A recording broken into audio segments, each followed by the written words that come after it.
অন্তুদের বাড়ির দুপাশে পুকুর, পানি দেখা যায় না তাতে, কচুরি পানায় পূর্ণ। এই পুকুরের জায়গাগুলো মেজো চাচা আফজাল আর ছোট চাচা আফতাবের। মেজো চাচা কুড়িগ্রাম অন্তুর দাদার আসল পৈতৃক বাড়িতে থাকেন, আর ছোট চাচা চাকরির সুবাদে ঢাকা থাকেন। তাদের দুজনের জায়গা পড়ে আছে এখানে পুকুর হিসেবে। অন্তু এক দৃষ্টে কিছুক্ষণ চেয়ে রইল কতক্ষণ যাবৎ। আসরের নামাজ আদায় করে বারান্দায় এসে বসাটা ওর অভ্যেস। প্রতিদিন এই সময় কচুরিপানার স্তূপের ওপর ডাহুক পাখিদের হাঁটাহাঁটি দেখার লোভ সামলানো দায়, অথচ আজ তাদের দেখা মিলছে না। মনটা খারাপ হলো অন্তুর। কি সুন্দর তরতর করে ঘুরে বেড়ায় ডাহুকগুলো। আগে অন্তিক ওর বারান্দায় এসে ফাঁদ পাতার পরিকল্পনা আঁটত পাখিগুলো ধরার জন্য। মারামারি লেগে যেত অন্তুর সাথে। অন্তুর কথা, প্রাণী হত্যা মহাপাপ, আর প্রাণী যদি পাখি হয় তা স্বীকার করা ডাবল মহাপাপ। সে কোনোদিন অন্তিককে পাখি ধরতে দেয়নি। পাখির দেখা না পেয়ে অন্তুর মনোযোগ গেল চলমান পরিস্থিতির দিকে। আজ ভাবির চাচাতো ভাইয়ের বাড়ি থেকে দেখতে আসার কথা ছিল, আসেনি। আমজাদ সাহেব নিষেধ করেছেন, 2 দিন পর আসতে বলেছেন। আখির কথা মনে পড়ল। আজ 2 দিন হলো খুব জানতে ইচ্ছে করে জয় আগে ভার্সিটির মেয়েগুলোর সাথে কি করেছে। বিরক্ত হয়ে উঠল অন্তু নিজের ভাবনার উপর। ঘুরে ফিরে এই ক্যাচালে মন চলে যায়। বাড়িতে নীরব অশান্তি চলছে। সরকারি প্রাইমারি স্কুলের মাস্টার ছিলেন আমজাদ সাহেব। দিনকাল চলেছে কোনো মতো, কিন্তু অন্তু বড় হয়েছে, অন্তিক বড় হয়েছে। সেই অবস্থায় বাড়ি না করলে নয়। বাবা হিসেবে শিক্ষা ও সাধ্যমতো যোগ্যতা ছাড়া বিশেষ কিছু দিতে পারেননি। অন্তিক যদিও জিদ ও ঝামেলা করত, অন্তু সেটুকুও করেনি কোনোদিন। ছোটবেলা থেকে এত ঘাড় বুদ্ধিমতী ছিল মেয়েটা। বাপ শখ করে কষ্ট করে কিছু দিতে চাইলে হাসি মুখে অনিচ্ছা জানিয়েছে, লাগবে না আব্বু, এই জিনিস আমার পছন্দ বা প্রয়োজন না। সেক্ষেত্রে বাপ হিসাবে আমজাদ সাহেবের কর্তব্য নয় কি সন্তানকে অন্তত একটা উপযুক্ত বাসস্থান দেয়া? শেষ পর্যন্ত এই তো বছর 2 আগে ধার দেনা করে এবং কিছু গুছানো টাকা দিয়ে 2 তলার কাঠামো তুললেন। 1 তলার ছাদ হতে হতে টাকার সংকট পড়ল। পুরনো বাড়ি ভাঙার ফলে থাকার জায়গার সংকট হলো। সেই অবস্থায় বাড়ির 1 তলা অত্যন্ত ঠিক করা ফরজ হয়ে দাঁড়ালো। এতে আরো অনেকটা ঋণ হয়ে গেল। অন্তু জানতো না আপু শেষ পর্যন্ত বাড়ির কাজ দ্রুত সারতে সুদসহ টাকা ধার নিয়েছেন, যার সুদ আসল মিলে এখন জানের উপর উঠেছে। অন্তুর দাদার বাড়ি কুড়িগ্রাম, তবে কোনো এক সূত্রে তিনি বেশ অনেকটা জমির মালিকানা পেয়েছিলেন এই দিনাজপুরেও। মেজো ছেলে আফজাল কুড়িগ্রাম রয়ে গেছে, ছোটটা ঢাকায় থেকে চাকরি করে। আমজাদ সাহেব চাকরির সুবাদে দিনাজপুর থাকতেন। সেই দেনার দায় থেকে মুক্ত হতে আমজাদ সাহেব কুড়িগ্রামের জায়গা বিক্রির বায়না নামার টাকা দিয়েছেন। এছাড়া আর উপায় ছিল না। পাওনাদারেরা ঘাড়ের উপর উঠে আছে। সাথে দিন যত যাচ্ছে সুদের পরিমাণ সমান্তরাল হারে বাড়ছে। বিপত্তি বেঁধেছে মেজো চাচাকে নিয়ে। ভদ্রলোক বিশাল খামারের মালিক। তার সেই খামার আমজাদ সাহেবের জায়গার অর্ধেকটাতে চলে এসেছে। ক্রেতা লোকটা ততদিন রেজিস্ট্রিতে যাবেন না যতদিন জমি পরিষ্কার বা ঝামেলা মুক্ত না হয়। এটাই স্বাভাবিক। কোনো ক্রেতাই টাকা পয়সা খরচা করে ভেজাল জমি কিনতে যাবেন না। জমি বিক্রি করতে হলে সকল জঞ্জাট মিটিয়ে বিক্রি করতে হবে, অথচ মেজো চাচা আমজাদ সাহেবকে জমি দিতে রাজি নন। তিনি বলেছেন আমজাদ এখানে থাকে না, জমির দেখভাল করে না। তাছাড়া উত্তর দিনাজপুর একটা জমি পেয়ে সেখানে বাড়ি করে বসবাস করছে। তাহলে এখানে আবার কিসের জমি পাও না? কোনো জমি পাবে না ও এখানে। সেদিন যখন আমজাদ সাহেব গেলেন সেখানে সালিশ বিচার করে অবশেষে রায় হলো, খামার হবার পরেও আমজাদ সাহেবের জমির যে অর্ধেক খালি পড়ে আছে সেটুকু তিনি পাবেন, বাকিটার আশা ছাড়তে হবে। তাতে যে অর্ধেক বাকি আছে সেটুকু দিতে রাজি হয়েছেন আফজাল সাহেব। বাকি যেটুকুতে ওনার খামার রয়েছে সেটুকু উনি দেবেন না। এ নিয়ে বেশি ঝামেলা করলে বাকিটুকুও দেবেন না। আমজাদ সাহেব কেবল দীর্ঘশ্বাস ফেললেন। তার শুধু একটা কথা মাথায় এসেছে, জোর যার মূল্য তার। অন্তু সবটা শুনে আর কিছু বলতে পারেনি। চুপচাপ উঠে চলে এসেছিল নিজের রুমে। প্রতিদিন পাওনাদারেরা আসছে বাড়িতে। আব্বুর শুকনো মুখটা অন্তুর কলিজা ছিদ্র করে বিচ্ছে। এই আত্মমর্যাদা সম্পন্ন মানুষটা কেমন মিয়ে যায় পাওনাদারদের সম্মুখে, অথচ মেজো চাচা যতদিন জমি পরিষ্কার না করে দেবেন ক্রেতা জমির টাকা দেবে না। পাওনা পরিশোধ করার উপায় নেই। মেজো চাচার দাবি, আমজাদ যেহেতু এখানে থাকে না, ওর এখানকার জমিতে কোনো অধিকার নেই। তিনি নেহাত ভালো মানুষ বলে অর্ধেকটা তাও দিচ্ছেন। এসব শুনে অন্তুর রক্ত টকবগিয়েছে। নিম্ন মধ্যবিত্তদের জীবনযাত্রার মান এমনই হয়। এসব বুঝিয়ে সান্ত্বনা দিয়েছে নিজেকে। গ্রিল থেকে হাত সরিয়ে আকাশ পানে তাকালো। জীবনটা এত জটিলতা আর ধ্বংসপ্রাসে ভরপুর হয়ে উঠেছে কেন? সে এই জীবনে এমন পাপ তো করেনি, যার প্রতিদান স্বরূপ এত কঠোরতা প্রাপ্য। বেশিক্ষণ নেই, সন্ধ্যা নামবে। আম্মু চেঁচিয়ে ডাকছে। অন্তুর এই আর এক বদ অভ্যাস। বাড়ির লোকের বেশ জানা অন্তু অতিরিক্ত অন্যমনস্ক। বারবার ডেকে তার হুঁশ ফেরাতে হয়। চেঁচিয়ে ডাকার ফলে অন্তুর সম্বিত এলো। ওড়নাটা ভালোভাবে মাথায় জড়িয়ে রুম থেকে বের হয়ে আম্মুর কাছে গিয়ে বলল, কি হয়েছে? রাবিয়া বেগম রোদে কুমড়ো বড়ি শুকাতে দিয়েছিলেন, তা তুলছেন বসে। অন্তু গিয়ে দাঁড়ালে বলেন, তোর বাপ ডাকতেছে, যা শুনে আয়। আব্বুর ঘরে ঢুকতেই সুরমাতর মিশ্রিত একটা সুগন্ধ এসে নাকে ঠেকলো। আব্বু আসরের নামাজ শেষে জায়নামাজেই তসবিহ গুনছেন। অন্তু এগিয়ে গিয়ে মেঝেতে বসতে অগ্রসর হয়। আমজাদ সাহেব বাধা দিলেন, তুই বিছানায় বস, আমি এই বসাতেই মাগরিব পড়ে উঠবো। আজ আর মসজিদে যাব না, শরীর খারাপ। অন্তু কথা শুনল না। আব্বু নিচে বসে থাকলে সে কিভাবে পা তুলে বা ঝুলিয়ে বিছানায় বসতে পারে? আব্বুর পাশে পা গুটিয়ে মেঝেতে বসে পড়ল। আমজাদ সাহেব কিছু বললেন না। অন্তু জিজ্ঞেস করলো, শরীর ভালো তোমার?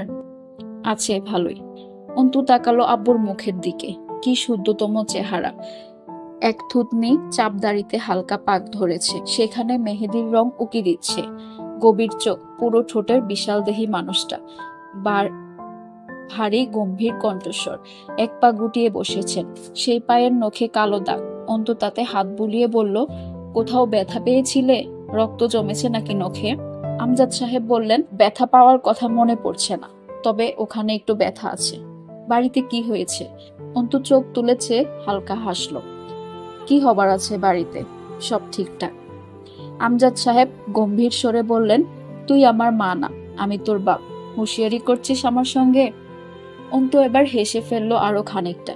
করতেই পারি, তুমি ওল্ড জেনারেশনের লোক, তোমাকে ঘোল খাওয়ানো কোনো ব্যাপার নাকি আমার কাছে? আমজাদ সাহেব বললেন, বিয়ে শাদী করবে না তাই বলে? অসহায় মুখে তাকালো অন্তু। তুমিও আব্বু, কাকে বিয়ে করব?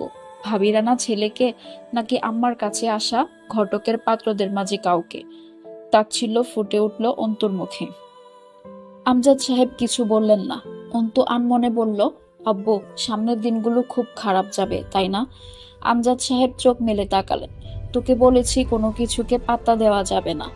জীবন একটা চক্র, সোজা ভাষায় বললে বৃত্ত। কোনো এক বিন্দু থেকে একই রেখা বরাবর যতটা আগে এগোবি, রেখাতে চক্রাকারে ঘুরে সেই প্রথম বিন্দুটা ঠিক তত নিকটে আসতে থাকবে। ঠিক যেমন রাত যতটা গভীর হয়, সকাল তত নিকটে আসে। কষ্টের যত গভীরে ডুববি, সুখ ঠিক ততটুকু কাছে আসবে। সুখের ক্ষেত্রেও তাই। সুখের মাঝে যতটা মজে যাবার সুযোগ পাওয়া যাবে, দুঃখকে ঠিক ততটা কাছে কল্পনা করে প্রস্তুত থাকতে হবে। কিছুই চিরস্থায়ী নয় অন্তু। অন্তু অভিভূতের মতো চেয়ে রয় আব্বুর দিকে। 50 মানুষটা অন্তুকে প্রতিক্ষণে মুগ্ধ করতে তৎপর। মাথা নত করে দুটো স্বাভাবিক শ্বাস ফেলে বলল অন্তু, আব্বু, মেজু কাকার সাথে ঝামেলায় না জড়িয়ে আম্মুর বাপের বাড়ির জমিটা বিক্রি করে পাওনাদারদের দিতে পারতে না? জানা নেই কি হবে ওখানে। কাকা ভালো মানুষ না, উনি যে কোনো রকমের বিশ্রী তামাশা করতে দুবার ভাববে না। প্রতিদিন পাওনাদারদের এই ঘুরোঘুরি আমার চোখে লাগছে খুব। আমজাদ সাহেব স্মিত হাসলেন। আমার লাগছে না? অন্তু সপ্রতিভ স্বরে বলল, আমার চেয়ে বেশি লাগছে, আর সেটাই পীড়া দিচ্ছে আমাকে। তুমি কেন সহ্য করছো এসব? আম্মুর জমিটা। আমজাদ সাহেব ডেকে উঠলেন, অন্তু, তোর মাকে যেদিন বিয়ে করে আমার ঘরে নিয়ে এসেছিলাম, সেদিন প্রতিশ্রুতিবদ্ধ হয়েছিলাম তোর মায়ের বাকি জীবনের সমস্ত ভার আমি বইব। তার খাবার, কাপড়, থাকার জায়গা, চিকিৎসা, সবের দায়িত্ব আমার না? তাহলে সেই দায়িত্ব পালন করতে গিয়ে যদি ঋণ করি, সেই ঋণ পরিশোধের দায় কার? তার বাপের বাড়ি থেকে সে কি পেয়েছে না পেয়েছে সেটা দেখার আমি কে? কতটুকু যুক্তিযুক্ত তা? যতদিন বেঁচে আছি অন্তত ততদিন তো না, এমনকি মরার পরেও তার একটা ব্যবস্থা করে যাওয়া আমার কর্তব্য। তা পারবো কিনা জানা নেই। তাহলে তার ভরণ পোষণে খরচা করা টাকার ঋণ তার বাপের কাছে পাওয়া জমির পয়সায় কি করে পরিশোধ করি? এমনিতেই তাকে জীবনে ভালো রাখতে পারিনি আমি, এমন কিছু রেখেও যেতে পারবো না যা দিয়ে আমার অবর্তমানে তার খুব চলবে। তখন ঠিক ওই জায়গা বিক্রি করেই চলতে হবে হয়তো তাকে। এটা আমার কর্তব্যের খেলাপি না? মরার পরেও কর্তব্যের হেরফের হবে, বেঁচে থাকতে যদি তাই করি। অন্তু নির্বাক চোখে তাকিয়ে রয় আব্বুর দিকে। আমজাদ সাহেব একটু থেমে আবার বললেন, আমি তোর মায়ের কাছে এমনিতেও ঋণী, খুব ভার এই ঋণের। আমার ছেলের উপর সেই শখ আমি রাখতে পারি না যে আমার ছেলের উপর সেই শখ আমি রাখতে পারি না যে সে তার মা আর তোকে দেখবে। অন্তুও হাসলো আব্বুর সাথে, তাচ্ছিল্যের হাসি। আব্বু ছেলের উপর ন্যায্য ভরসা রাখাকে শখ বলছে। মানুষটা ব্যাপক অদ্ভুত আত্মসম্মানী। আমজাদ সাহেব বললেন, আগামী দিন বিচার আছে, আশা রাখা যায় ভালো কিছুই হবে। গ্রামের মাতব্বররা আবার সালিশ ডেকেছে, জমি পেয়ে যাব, বিক্রি হয়ে যাবে, পাওনাদার আর আসবে না, তুই চিন্তা করিস না। আর কথা বাড়ায় না অন্তু, ভাবনায় ডুবে যায়। রাবেয়ার ভাগ্য নাকি কোনো নেকির ফল? মূর্খ সরল সহজ নারীটা হুটহাট করে আব্বুকে কোন কপালে পেয়ে গিয়েছিল? কি করলে এমন কাউকে এই শেষ বেলায় এমন শক্তিমান ছায়ার মতো পাওয়া যায়? হুট করে অন্তর ভেতরে অদম্য এক শখ অথবা আকাঙ্ক্ষা জাগলো। তার জীবনে এমন কেউ কি আসতে পারে না? ভাবি জিজ্ঞেস করে, তোমার কেমন সঙ্গী চাই? ভাবি বা আম্মা বোঝে না, তার একজন এমন কর্তব্যপরায়ণ পুরুষ চাই যে একরাশ প্রশান্তি এবং এক বুক আত্মমর্যাদার চাদরে মোড়ানো এক মুঠো নিঃস্ব সুখ হবে। সম্পদ ছাড়া তার কাছে সব থাকবে। একটু অবাক হলো নিজের ভাবনায়। সম্পদ ছাড়া? উত্তর এলো, হ্যাঁ, সম্পদ ছাড়া যে পুরুষেরা কর্তব্যপরায়ণ তারা স্বর্গীয়। এই তো আপু সংকটেও যে এমন সব কাব্যিক কর্তব্যের বর্ণনা দেয় নিজের অর্ধাঙ্গিনীকে নিয়ে মেয়ের কাছে। মাগরিবের আজানের ধ্বনি উঠেছে চারদিকে একযোগে। রাবেয়া ঘরে ঢুকলেন। আমজাদ সাহেব জানামাজের উপর উঠে দাঁড়িয়ে হাত বেঁধেছেন। রাবেয়া এসে পাশে দাঁড়ালো। অন্তু এই সুখময় সুযোগ ছাড়তে চাইল না। আব্বুর বাথরুমে অজু করতে ঢুকে পড়ল। আজ সে এই দুই অদ্ভুত সঙ্গীদের মাঝে দাঁড়িয়ে মালিকের সামনে মাথা নোয়াবে।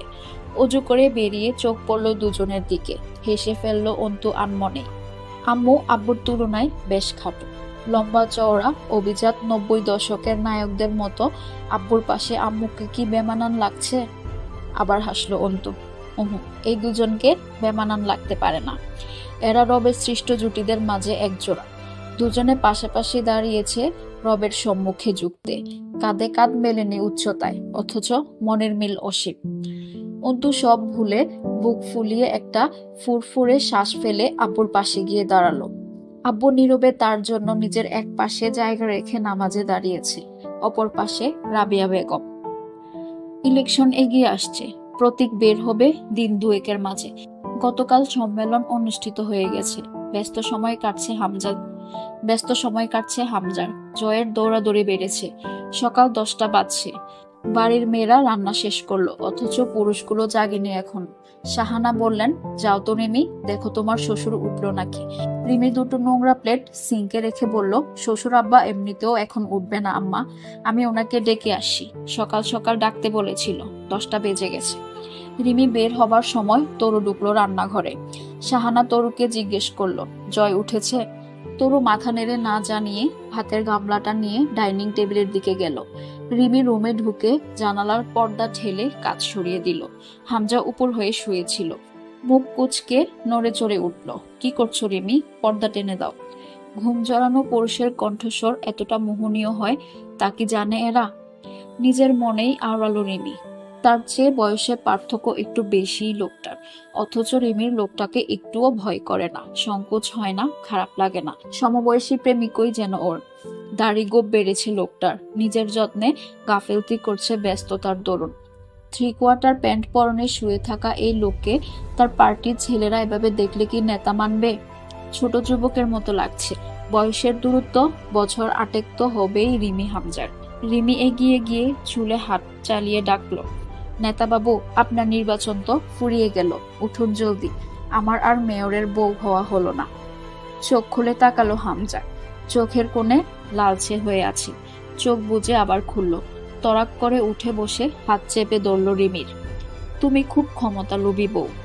আমার লোভ নেই তোমার, আছে আমার নেতাগিরির লোভ, আর এর ফলে আমার হাতে তোমার গর্দান যেতে পারে যে কোনো সময়। রিমি বসলো হামজার উরুর উপর, অহংকারী ভঙ্গিতে গলা জড়িয়ে ধরল হামজার। এরপর কানের কাছে মুখ নিয়ে আস্তে করে বলল, ঠিক ধরেছেন, ক্ষমতাহীন পুরুষ আমার কাছে মৃত খরগোশের সমান। বাপ ভাইদের দাপট করে বেড়াতে দেখে বড় হয়েছি আমি। পৌরসভার সাবেক মেয়রের ভাইয়ের মেয়ে আমি, আব্বু উপজেলা চেয়ারম্যান। তাদের এক কথায় জেলা কাঁপতে দেখেছি। বউ হয়ে এলাম যার ঘরে, তার কথায় যদি এরিয়া না কাঁপে, ভেতরটা সন্তুষ্ট হবে কি দিয়ে? যখন এসেছি আপনার হয়ে, তখন আপনি কেবল ছিলেন ছাত্রলীগের নেতা কর্মী। ধীরে ধীরে আপনার উন্নতি দেখব, সাথে আমার পদবীরও। এই আশাই তো প্রতিটা বেলা গুনছি। নয়তো সেদিন আপনিই কেন? কারণ সম্ভাবনা আছে আপনার মাঝে। আব্বুর বয়স যাচ্ছে, চাচা রিটায়ার নিয়েছে নিজ থেকেই। কার ক্ষমতায় বুক ফোলাবো আমি? আপনার নেতা বাবু। হামজা কিছুক্ষণ চেয়ে রইল রিমির মুখের দিকে, এরপর বলল, তোমাকে সবসময় শাড়ি পরতে বলছি না? রিমি উঠে দাঁড়িয়ে বিছানা থেকে হামজার টি শার্ট কুড়িয়ে নিল। হামজা বলল, আমার একটা পাঞ্জাবি বের করে দাও, তাড়াতাড়ি বের হতে হবে। জয় উঠেছে নাকি? জয় কোনো সময় ঘরের দরজা আটকে ঘুমায় না। রাতে তার টাল হয়ে পড়ে থাকার অভ্যাস আছে যেহেতু, ওই অবস্থায় কবির বা লিমন ওকে ধরে কোনো মতে রুমের সামনে পৌঁছে দিয়ে চলে যায়। নয়তো হামজার চোখে পড়লে খবর খারাপ আছে। তরু দরজা ঠেলে রুমে ঢুকলো।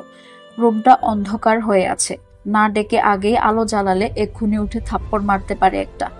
প্যান্ট পরনে আর শার্টটা পরে আছে দরজার ডান পাশে ঝুড়ির উপর, সেখানে ঝুলছে ওটা। হাত ঘড়ি এখনো হাতেই, ওয়ালেট নিশ্চয়ই পকেটে। তরু বিছানার পাশে গিয়ে ঝুঁকে বসলো, আলগুছে হাত ঘড়িটা খুলল, পকেট থেকে ওয়ালেট বের করলো। নাকে দুর্গন্ধ এসে ঠেকছে জয়ের মুখ থেকে। পুরো ঘরেও একটা ব্যবসা গন্ধ ছড়িয়েছে। উঠে দাঁড়িয়ে বোতল খুঁজলো, পেল বেডসাইড টেবিলের এক পাশে, বাঁকা হয়ে পড়ে আছে। দ্রুত সেটা সামনে রাখলো, হামজা জানলে চেঁচাবে। বাড়িতে মদ খাওয়ার নিষেধ আছে জয়ের, তবুও নিশ্চয়ই কাল রাতে বোতল হাতেই বাসায় ঢুকেছে। আস্তে আস্তে ডাকলো জয়কে, জয় ভাইয়া শুনছেন? সকাল হয়েছে, ডাকছে আপনাকে হামজা ভাই। জয় জিব্বা কামড় দিল। তার ভাই ডাকতে ভালো লাগে না জয়কে, তবুও অভ্যাস আর ভয়ে ডাকতে হয়। আবারও ডাকলো কয়েকবার। জয় চোখ বুজেই উঠে বসলো, তরুকে আদেশ করলো, এক কাপ কড়া করে চা বা ব্ল্যাক কফি আন। শালার হ্যাংওভার কাটছেই না। জয় তরুকে কি চোখে দেখে জানা নেই তরুর, সবসময় আদেশ ধমক ভয়ের উপর রাখে। তবুও কেন যে ওর জয়কে এত ভালো লাগে, খালি তাকিয়ে থাকতে ইচ্ছে করে চেহারার দিকে। তার সাথে জয়ের আচরণ খুব শাসনজনিত বলা চলে, তবুও অদ্ভুত। এখানে খারাপ লাগার কিছু নেই, কেননা জয়ের আচরণই এমন খিটখিটে। তরু বেশ ছোট জয়ের, হামজার খালার মেয়ে তরু। জয় সেই হিসেবে তরুর খালার ননদের ছেলে। অথচ জয়ের যে দায়িত্বশীল একটা লুকোনো আচরণ প্রকাশ পায় তরুর উপর, সেটা এড়িয়ে ভাবার ক্ষমতা নেই তরুর। বিভিন্ন সময় বিভিন্ন জায়গা থেকে ঘুরে আসার সময় তরুর জন্য যা চোখে লাগে কিনে আনে, ডেকে হাতে দেয়। মন খারাপ থাকলে কাছে ডেকে ধমকে জিজ্ঞেস করে, কি হয়েছে, মুখ থুবড়ে আছিস কেন? এবার ঢাকা থেকে ফেরার পথে দুটো তাঁতের শাড়ি এনেছিল সাথে করে, একটা রিমিকে দিয়েছে আর একটা তরুর। তরুর ঝুমকু দুল খুব পছন্দের, সাথে দুজোড়া কালচে রঙা দুলও ছিল।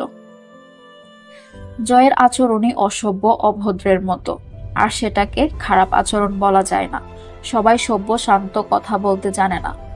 আর আজকালকার ছেলে ক্ষমতা ও বাপের টাকার দাপট থাকলে পায় কে? সেই হিসেবে তরুর সাথে জয় খুব সহজ, এটা তরুর ধারণা। নয়তো যখন যে সমস্যা হোক, প্রথমে জয়ের ডাকে তরুর নাম আসে। এত ধমকা ধমকির মাঝেও এই ছোট ছোট ব্যাপারগুলো ভালো লাগে তরুর। এই যে তার ছোট্ট থেকে ছোট্ট কাজটার দায়িত্ব ও তরুর। মাথা ব্যথা করলে মাথা টিপে দেওয়া থেকে শুরু করে মাঝে মধ্যে অসুস্থ জয়ের পাশে রাত জাগা, সারা রাত জেগে সেবা করার দায়িত্বটুকুও তার। অথচ কোনোদিন ভুল করে বসেনি জয়। ভুল হবার আগেই ছিটকে সরিয়ে দিয়েছে তরুকে। অসুখের গুড়েই কখনো কখনো রুম ছেড়ে বের হয়ে গিয়েছে নিজেকে শান্ত করতে। তরু জানে না নিজের শারীরিক চাহিদার খাতিরে জয় তাকে কাছে টানলে সে জয়কে ঠেলতে পারত কিনা। ভাবলেই একটা শিহরণ ছড়িয়ে যায় দেহ মনে। জয় ব্রাশে টুথপেস্ট লাগিয়ে ফোন টিপতে টিপতে তুলির রুমে ঢুকলো। বালিশে হেলান দিয়ে পা টান করে বসে আছে তুলি। জয়কে দেখেও দেখলো না। জয় গিয়ে বিছানা থেকে কম্বলটা ফেলে দিল মেঝেতে। যদিও না ফেলে দিব্যি বসা যেত বিছানায়। তুলির দিকে না তাকিয়েই বলল, রাতে খেয়েছিস? তা জেনে তোর কি, এখন যা, কথা বলতে ইচ্ছে করছে না। তুলির গম্ভীর চেহারার দিকে তাকালো জয়। কাঁধ ধুলিয়ে উপহাস করে হাসলো। কি আশ্চর্য আশা তোর, তুই বললি আর জয় তা মেনে চলে গেল। ইচ্ছা থাকলেও যাব না, কারণ তুই যেতে বলেছিস। এখন তেরামি না করে যা তো জয় রুম থেকে, ভালো লাগছে না। আর তো কারো স্বামীর সাথে ঝগড়া হয় না, রাইট? তোর মতো এমন ড্যাং ড্যাং করে বাপের বাড়ি এসে ছেঁচড়ার মতো পড়ে থাকে না তারা। বিছানার উপর থেকে একটা কুসুম তুলে ছুঁড়ে মারল তুলি জয়ের দিকে। দাঁত কিরমির করে বলল, আমার বাপের বাড়ি আমি এসেছি, তোর কি? তুইও তো বাপের সম্পত্তি ফেলে এসে মামার বাড়ি পড়ে আছিস ছেঁচড়ার মতো। বাঁকা হাসলো জয়। আমি কি তোর মতো স্বামীর সাথে কামড়াকামড়ি করে অসহায় হয়ে এসে উঠেছি? বাপের অগাধ সম্পত্তি পড়ে আছে, তারপরেও তোর বাপের এই ছোট লোক মার্কা বাড়িতে এসে পড়ে আছি। তোর বাপ মাই বা এমন পীর ভুজে রেখেছে কেন? আমি মরলে সম্পত্তি এক গালে হজম করবে বলে। জয়ের দায়সারা দ্বিধাহীন কটূক্তিমূলক কথাবার্তার সাথে এ বাড়ির সকলেই খুব পরিচিত। তবুও ছাপিয়ে চলার জো নেই যেন কারো এই ছেলেকে। তুলি খেপে উঠল এবার। একটা লাথি মারি তোর ঘাড়ের ওপর, তার আগে বের হ আমার রুম থেকে। মন মেজাজ ভালো নেই এমনি। তোর রুম? এটা তোর রুম কেমনে? সেই কবেই তো তোকে রুম ছাড়া করেছে মামা। তুলি করুণ দৃষ্টিতে তাকালো জয়ের দিকে। আমার ভালো লাগছে না জয়। জয় স্বভাবসুলভ ভঙ্গিতে দায়সারা ভাবে বলল, তো আমি কি করব? ক্ষণকাল বাদে তুলির কণ্ঠস্বর কাঁপল। আমার মেয়েকে কোল থেকে কেড়ে রেখে বলে, তুই যেখানে যাবি যা, মা রাখা গিয়ে। আমার মেয়ে যাবে না তোর সাথে। আমি সেই বাড়িতে কিভাবে আবার যাব জয়? জয়ের অভিব্যক্তির পরিবর্তন হলো না। এদিক ওদিক তাকিয়ে জিজ্ঞেস করলো, মামাকে বলেছিস? আব্বুকে কি বলবো? আরো চিন্তা করবে, সামনে ইলেকশন। এখন আমার ঝামেলা কি করে চাপাই তার উপর? হামজা ভাই জানে? অল্প জানে। কি চাইছিস তুই এখন? মাথা নিচু করলো তুলি। আমি কি চাইবো? আমার ছোট্ট মেয়েটাকে দেখি না কতদিন হলো, কিভাবে আছে কিচ্ছু জানি না। কান্নায় ভেঙে পড়লো তুলি। জয় বিরক্ত হয়ে ধমকে উঠল, এই থামা, পেন পেন না করে বল কাহিনী কি? সকাল সকাল তোর কেকে শুনতে আসিনি ঘুম কামাই করে। তুলি চোখ মুছে মাথা নিচু করে রইল। জয় তাকালো ওর দিকে। গোলাপি ফর্সা মুখটায় কান্নার ছাপ, টকটকে ফর্সা তুলি, যেন রং তুলির আঁচড়েই গোলাপি আর সাদা রঙের মিশ্রণে গায়ের রং দেওয়া হয়েছে। শরীরের বিভিন্ন স্থানে কালশিটে দাগ বোঝা যাচ্ছে। দেহের রং ফর্সা হবার ফলে আরো বেশি বোঝা যাচ্ছে। ফর্সা মুখের উপর চোখের নিচে কালি খুব চোখে বিচ্ছে। জয়ের ভালো লাগলো না তুলির এই চেহারা দেখতে। সংক্ষেপে আবার জিজ্ঞেস করলো, কি হয়েছে? কিছুক্ষণ সময় নিল তুলি, এরপর নাক টানলো একবার। এই স্বাধীন চেতা অমানুষ ছেলেটা তার দুঃখ শুনে সমবেদনা জানাবে না, না সান্ত্বনা দেবে, নরম সুরে আদরে কণ্ঠে বুঝাবে না। তবুও যেন সকল কথা সকল দুঃখ শোনার দাবিদার সে। এটাই বোধ হয় এই নোংরা মানসিকতার ছেলেটার বিশেষ বৈশিষ্ট্য। একদম অন্যরকম, একটু আকর্ষণীয়। জয় আর জিজ্ঞেস করছে না। বাসি পেটে ঘরের মধ্যে সিগারেট জ্বালিয়ে মন ভরে টানছে আর হাঁটু দুলাচ্ছে। তুলি বলল, আমি নাকি বেশ্যা, রাত বিরাতে রঙ্গ করতে চলে যাই। একটাই হয় না আমার, নানান কথা। তুই ভাই, তোর কাছে এত বলতে পারবো না। জয় চোখটা বুঝলো, আবার তাকিয়ে মাথা ঝাড়া দিল। তুলির কান্নার তোড়ে বারবার নাক টানা কানে এসে লাগলো। হাতের ব্রাশটা ঘুরাতে ঘুরাতে বলল, সীমান্তর নাম্বারটা দে। তুলি থমকালো, না দরকার নাই, আমি কথা বলে নেব, তুই শান্ত হ, মিটিয়ে নেব আমি। আচ্ছা আর কাছি না। জয় তাকালো তুলির দিকে। এখন ঠাটিয়ে দুটো চর মারতে দ্বিধাবোধ করবে না জয়। সেই সভ্যতা বা আদব নেই ওর মাঝে, হোক বড় বা ছোট, হাত উঠে যায় খুব সহজে। তুলি নাম্বার বলল, সাথে সাথে ফোনে তুললো নাম্বারটা জয়। উঠে দাঁড়িয়ে বলল, খেতে আয়। আমার এখন খিদে পাইনি, পরে খেয়ে নেব, তুই খেয়ে বের হ। জয় বের হয়ে যেতে যেতে বলল, দ্বিতীয়বার আর কেউ তোকে ডাকতে আসবে না, আর না আমি রিপিট করব। ব্রাশ করে এসে যেন টেবিলে পাই তোকে। তুলি দীর্ঘশ্বাস ফেললো একটা। উঠে বাথরুমের দিকে গেল হাত মুখ ধুতে। রাতে কিছু খাওয়া হয়নি, শরীরটাও ভালো লাগছে না। হামজা আর জয় বাড়ি থেকে বের হলো দুপুর 12টার দিকে। কবির গাড়ি নিয়ে দাঁড়িয়ে আছে মোড়ের উপর। এই পথটুকু হেঁটে যেতে হবে। রাস্তায় হাঁটার সময় এক মহিলা এগিয়ে এলো ওদের দিকে। দুজনে সালাম দিয়ে জিজ্ঞেস করলো, কেমন আছেন চাচি? চাচি বললেন, ভালো আছি বাপ। তোমার আব্বাই যে কইছিল একখান বিধবা ভাতার কাট কইরা দিব, সকলে পাইছে, আমি খালি পাই নাই। জয়ের দিকে তাকালো হামজা। জয় রোদ চশমাটা খুলে বলল, আপনি কাল সকালে আসবেন আমাদের বাড়িতে। ওগুলো আমার কাছে দিয়েছে হামজা ভাই, আমি দিয়েছি সকলকে। কয়েকজনেরটা রয়ে গেছে, ওর মধ্যে আপনারটাও আছে নিশ্চয়ই। মহিলা সন্তুষ্ট মনে চলে গেলেন। এগুতে এগুতে ছোট দুটো ছেলে হাত কপালে ঠেকিয়ে সালাম ঠুকলো দুজনকে। এলাকার ফার্মেসির দোকানদার হামজাকে ডেকে বলল, এই রাস্তায় তো আর হাঁটা যায় না বাজান, একটু বৃষ্টি হইলেই কাদা পানি প্যাক প্যাক করে। রাস্তার কাজ কবে ধরবা হামজা? হামজা হাসলো, এই তো কাকা, নির্বাচনের ঝামেলাটা মিটলে আর কষ্ট করতে হবে না আপনাদের। রাস্তার কাজ এই রাস্তা দিয়েই শুরু করব ইনশাল্লাহ। এলাকার মানুষ আগে আমার। আর এমনিতেও শীত নামানোর বৃষ্টি এসো। শীত এসে গেছে অলরেডি, এখন আর বৃষ্টি বা কাদা হবে না কয়েক মাস। গাড়িতে উঠে বসলো দুজন। হামজা সামনের সিটে উঠতে গেলে জয় এসে হানা দিল, তুমি পেছনে যাও, আমি এখানে বসবো। হামজা বিরক্ত হয়ে বলল, আমাকে বিরক্ত করতে জন্মেছিস তুই? তুই বড় হবি না এই জীবনে? জয় ঠোঁট বাঁকিয়ে ঘাড় কাত করলো, চান্স নেই ব্রো। কথা না বলে পেছনে যাও তো, রোদে গা পড়তেছে আমার। গাড়ি চলছে মেন রোড ঘেঁষে। হামজা জিজ্ঞেস করলো, সেদিন তোদের গাড়ির কি হয়েছিল শুনলাম? জয় গম্ভীর হলো, কার জানি চুলকানি উঠছে মনে হয় আমায় নিয়ে, একটু মলম লাগানো দরকার। তবে তার আগে হারামির বাচ্চাটার ঘা খুঁজে পাওয়া দরকার। হামজা গাড়ির কাজ টেনে দিয়ে বলল, বাবাকে আবার ডেকেছিল থানায়, এরপর থানায় ডাকা হলে তুই সঙ্গে যাবি। মাথা জাগালো জয়, সম্ভব? ওই পুলিশ শালাদের এক একটা মশার কয়েলটায় প্রশ্নে আমার মাথা 550 ডিগ্রি সেন্টিগ্রেড গরম হয়। হাঙ্গামা হবে আমি গেলে। হামজা মুখ শক্ত করলো, এজন্যই তো থাবড়ানো উচিত তোরে। বলি সবসময় ঠান্ডা মাথা নিয়ে চলবি, রাজনীতি একটা কৌশলগত চক্র। সেখানে তোর এই ওভার টেম্পার মাথার জন্য জীবনে তোর উন্নতি হবে না, সাথে আমি তো রোজ ডুবছি। নাক শিউরালো জয়, পিছন ফিরে তাকালো, থেমে গিয়ে দাঁত খিঁচলো, আমার সামনে আমার বদনাম করতেছো তুমি? হামজা চট করে হেসে ফেলল, আমি তোর পেছনে। কবির হাসলো হামজার কথায়। সিটে মাথা ঠেকালো জয়, চোখ বুজে জিজ্ঞাসা করলো, গন্তব্য কোথায়? মেয়র সাহেবের বাড়ি যাচ্ছি। তুই তো কোনো কাজের না, অথচ তারপরেই। জয় দেহটা এলিয়ে দিল সিটে। মারির দাঁতের আগায় জিহ্বা ঘুরিয়ে হেসে মাথা ফেরালো পেছনে। ছেলে বড় হয়েছে ভাই, রাত হলে ক্ষুধা লেগে যায় শরীরে, তোমরা একটা ব্যবস্থা করছো না। কবির জিহ্বা কামড়ালো, লজ্জা শরম কোন হকারের কাছে বেঁচে বাদাম খাইছো ভাই? তোমার কি ব্যবস্থা করবে হামজা ভাই? 12 থানায় খাওয়া লোককে একটা বিয়ে দিলে পোষাবে? বিয়ে করবে তুমি? ঘাড় নাড়ালো জয়, লাইফটাকে এখনো চেস করার আছে। হামজা সিগারেট ধরালো, দিয়াশলাই এর কাঠি নেভাতে নেভাতে বলল, তুই আসলেই মেয়েবাজি শুরু করেছিস জয়, আমার বিশ্বাস হয় না। খপ করে হামজা ঠোঁটের বাজ থেকে সিগারেটটা কেড়ে নিজের ঠোঁটে গুজে অস্পষ্ট সরে বলল, গুজব, সব আমার ঢং। হামজা জয়ের মাথার উপর একটা ঘাটটা মারল, ফাইজলামি করবি না আমার সাথে, তোর ব্যাপারে ভেবেছিস কখনো? হুট করে গাড়ির কাঁচ তুলে এসি অন করে দিল জয়।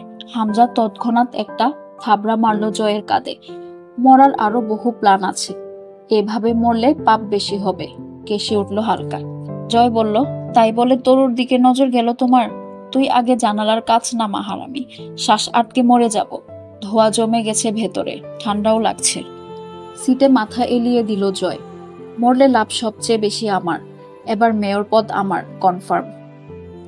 তোমার পাশের জানালা খুলো, কবিরকে বলল এসি অফ কর। হঠাৎই কবির ব্রেক কষল। জয় নেমে দাঁড়িয়ে জ্যাকেটের পকেটে হাত গুজলো। হামজা নেমে শাল চাদরটা গায়ে পেঁচিয়ে গাড়ির সামনে গিয়ে দাঁড়ালো। সৈয়দ মুস্তাকিম মোহন দাঁড়িয়ে আছেন পকেটে হাত গুজে, কার্গো প্যান্টের উপর মেবি হালকা রঙা টি শার্ট। অগ্রহায়ণের শীত শীত আবহাওয়ায় তার উপর প্রকাণ্ড শাল চাদর জড়ানো। 3টে পুরুষের দাঁড়ানো এবং পোশাকের ভঙ্গিমা হাবভাব বলছে 3জন কোনো প্রতিযোগিতায় নেমেছে। হতে পারে সেটা দেহ ভঙ্গিমা অথবা ক্ষমতা, হতে পারে পোশাক বৈচিত্র্য অথবা শত্রুতা।